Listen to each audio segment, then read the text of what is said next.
Le temps, comment fonctionne-t-il? Partie 2. Les lignes de temps. Bonjour, merci de m'accompagner ici de nouveau. J'espère que vous allez tous très bien. Je suis Maryse Varro. Dans cette vidéo, je vais aborder seulement une première partie du thème des lignes de temps car il s'agit d'un sujet très compliqué et long.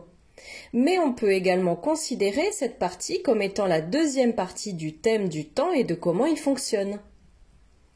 Depuis que j'ai commencé ma chaîne YouTube, je publie mes sujets en allant crescendo, du plus simple au plus compliqué.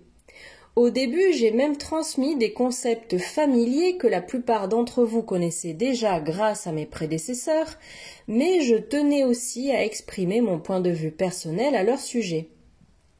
Pour comprendre ces thèmes plus compliqués ou complexes que je publie ces derniers temps, il serait très utile d'étudier tous les concepts que j'ai transmis antérieurement depuis que j'ai démarré ma chaîne YouTube. Mais le fait de regarder mes dernières vidéos peut s'avérer suffisant. Étant donné que j'ai publié mes derniers thèmes en suivant un ordre précis, le fait de regarder au moins mes 4 dernières vidéos constituerait les bases nécessaires pour comprendre cette vidéo d'aujourd'hui et certaines de mes vidéos à venir. Elle s'intitule « Le temps, partie 1 »,« Qu'est-ce qu'une âme ?», les âmes avancées et l'esprit de ruche, et tout est esprit, tout est conscience. Dans ma dernière vidéo Tout est esprit, tout est conscience, j'ai expliqué pourquoi tout se manifeste à partir de l'esprit et comme un acte ou un sous-produit de la conscience et des idées qu'il forme. Si bien qu'il en est de même pour le temps et les lignes de temps, qui sont aussi des créations de l'esprit. Comme base comparative pour ce que je vais dire, sur Terre, le temps est vu d'une manière complètement linéaire, comme une séquence d'événements qui s'écoulent dans une seule direction, passé, présent, futur, d'une manière inflexible et immuable. Et dans cette séquence d'événements, chaque unité de mesure du temps, seconde, minute, heure et autres, conserve toujours la même valeur de durée, peu importe le point de la ligne ou de la séquence de temps où elle se trouve. Et pour la science sur Terre, ces unités de mesure sont tellement fixes et inflexibles qu'elles sont même considérées comme des constantes pour ces équations mathématiques. Ceci alors même que les scientifiques sont également parvenus à plusieurs équations qui démontrent que le temps change ses valeurs lorsqu'il est observé à proximité d'un objet avec une grande masse ou lorsque l'un des points de mesure se déplace à grande vitesse. Ce dernier aspect a été prouvé sur Terre en plaçant empiriquement des horloges atomiques de très haute précision dans des vaisseaux spatiaux de fabrication humaine, puis en comparant leur lecture avec des clones de la même horloge placés au centre de contrôle sur Terre.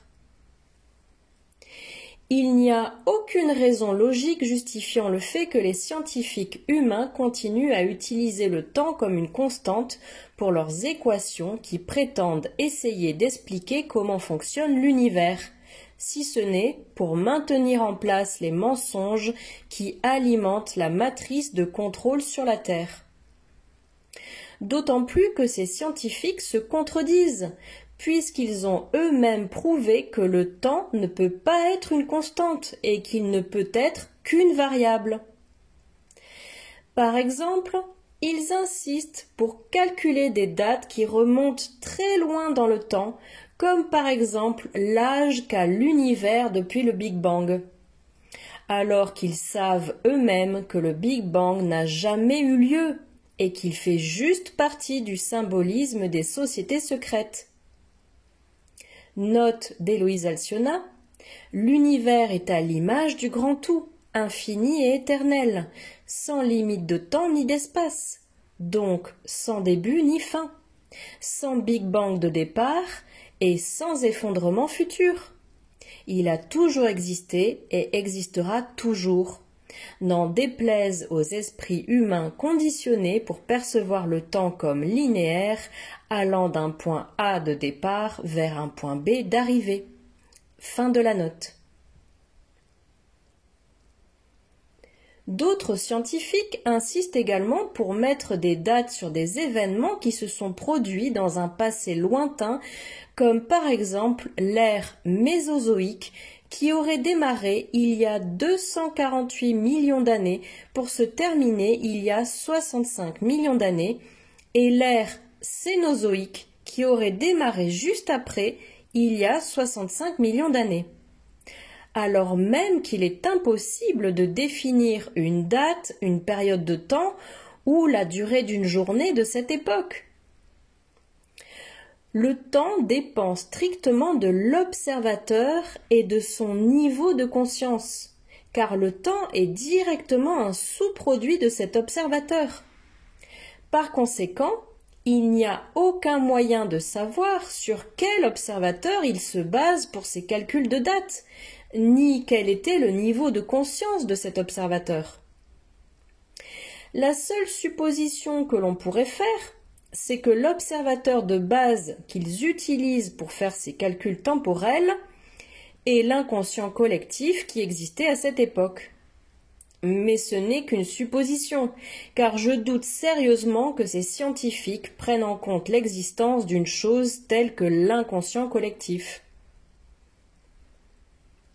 En ce qui concerne l'utilisation de formes géométriques pour définir ou pour essayer de donner une forme au temps, la perception humaine et sa science définissent le temps comme une ligne qui se déplace dans une direction, comme je l'ai dit précédemment.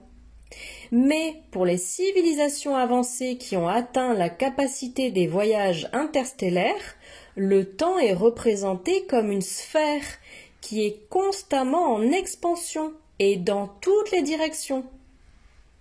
Il pourrait aussi être représenté comme d'innombrables lignes, comme si on prenait l'unique ligne qui est utilisée dans les représentations humaines pour l'étendre et la faire aller dans toutes les directions, formant une sorte de sphère avec des pointes en mouvement qui grandit tout le temps. Pour la science humaine, le temps est considéré comme la 4e dimension dans la liste suivante: longueur, largeur, hauteur et temps. Mais lorsqu'on observe le temps du point de vue de la science humaine, c'est une chose unidimensionnelle, alors que dans la compréhension qu'en a la science des civilisations interstellaires avancées, c'est un objet tridimensionnel.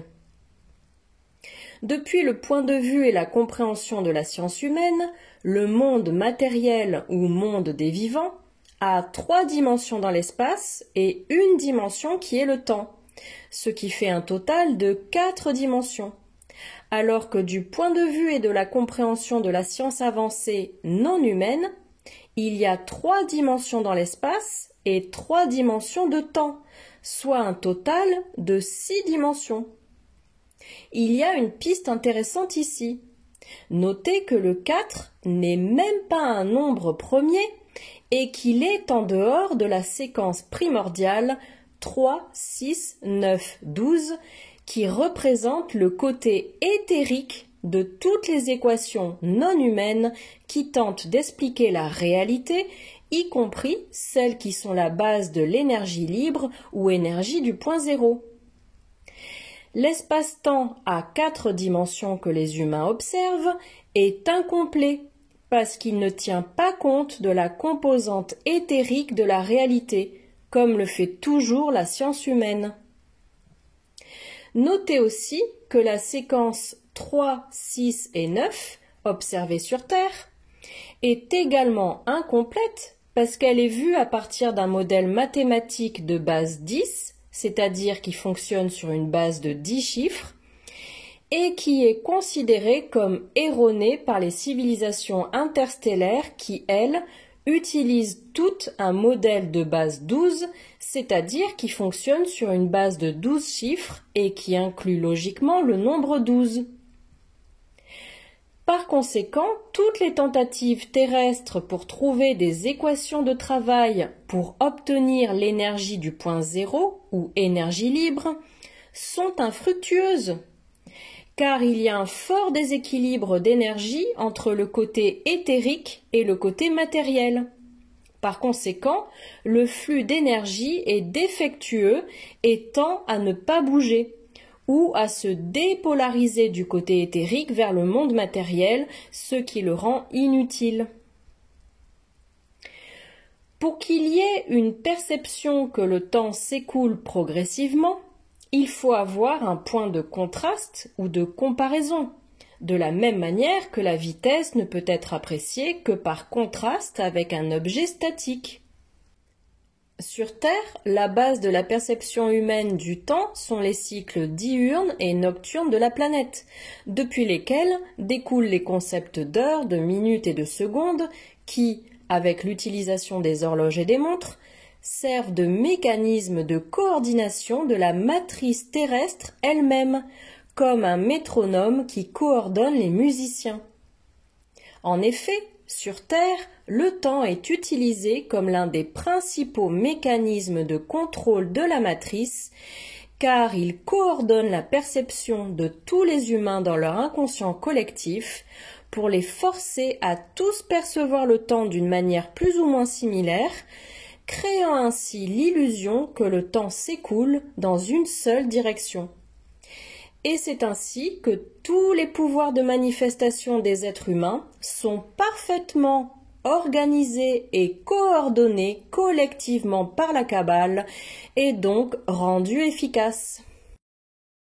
Dans un état où il n'y a rien avec quoi on puisse contraster ou comparer les choses, comme par exemple en étant dans un vaisseau dans l'espace profond, ou bien lorsque l'esprit qui crée le temps comme un sous-produit de son processus de pensée, est dans un état où il n'est pas influencé par un inconscient collectif, le seul point de comparaison ou de contraste qu'a cet esprit est sa propre perception de la durée du flux de ses propres pensées. Les lignes temporelles sont définies comme la séquence des événements qui se précèdent les uns les autres et dans laquelle les événements futurs sont les conséquences des événements présents et passés et de leur situation. Cela fait que les événements d'une ligne temporelle qui ne se sont pas encore produits sont plus ou moins prévisibles, puisqu'il ne peut y avoir qu'une gamme limitée de possibilités basées sur les situations précédentes. Sur Terre, le concept des lignes de temps correspond à quelque chose d'extérieur à l'individu qui les expérimente donc de manière déterministe. Alors qu'en réalité, c'est l'individu lui-même qui manifeste la ligne de temps avec sa propre perception. Il y a un nombre infini de possibilités, donc un nombre infini de lignes de temps. Et la seule chose qui empêche un individu ou un groupe d'individus de transformer sa ligne de temps en une ligne plus appropriée ou souhaitable, ce sont ses propres limitations et la perception qu'il en a. Car c'est son esprit qui limite l'éventail des résultats possibles, et rien d'autre. Les lignes de temps en tant que telles sont un concept qui n'existe que dans l'esprit des créatures sensibles pouvant formuler des hypothèses à propos d'une séquence de résultats probables en se basant sur des situations et événements présents et passés. Mais en dehors des individus qui en font l'expérience, les lignes de temps n'existent pas. Tout ce qui existe, y compris les événements et les situations, que celles-ci soient mentales ou physiques, sont des modèles d'énergie dans un champ d'énergie potentielle, comme je l'ai expliqué dans les vidéos précédentes. Tout ce dont a besoin un individu ou un groupe d'individus pour passer à une ligne de temps ayant une séquence d'événements plus souhaitable par ceux qui les expérimentent, c'est de changer son attitude, sa pensée et sa perception. Autrement dit, cet individu ou ce groupe doit changer sa fréquence d'énergie créative et devenir lui-même la fréquence qui est compatible avec ces événements souhaités. car de cette façon, sa vibration coïncide avec celle de l'événement ou ligne de temps. De la même manière que cela peut se faire mentalement en changeant d'attitude et de vibration, et en prenant en compte que tout est énergie et que cette énergie se représente de façon numérique, comme des patrons dans le champ de l'éther, un vaisseau peut reproduire cette vibration désirée avec ses moteurs. Et si les calculs sont faits correctement, alors le vaisseau et ses occupants peuvent devenir vibratoirement compatibles avec le résultat ou avec la situation future souhaitée, et donc se téléporter dans cette ligne de temps, ou plus exactement, ils manifestent cette ligne de temps par compatibilité fréquentielle. Ce sera expliqué en détail dans une prochaine vidéo. Ce sera tout pour aujourd'hui. Merci beaucoup d'avoir regardé ma vidéo. Je vous envoie toute ma gratitude. Prenez soin de vous et à la prochaine. Avec beaucoup d'amour, Maryse Varro.